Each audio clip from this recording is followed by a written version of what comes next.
So hi friends, welcome back to our channel Santosh K6477.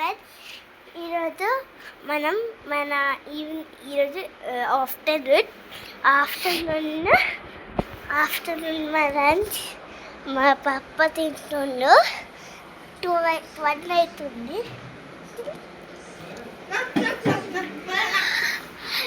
వచ్చిందన్న ఇంకా మా అన్న మా అమ్మమ్మ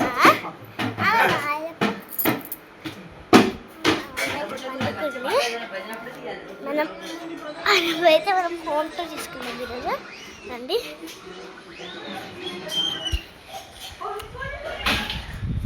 అయితే మనం మెయిన్ గేట్ ఇట్లా లోపలికి రాగానే 2 స్టెప్స్ ఉంటాయి. 2 స్టెప్స్ కనిపిస్తున్నాయి ఫ్రెండ్స్, కనిపించదు కానీ 2 స్టెప్స్ వచ్చినాక ఇలా లోపలికి ఇక్కడికి రాగానే మన సోఫాస్ ఉంటాయి.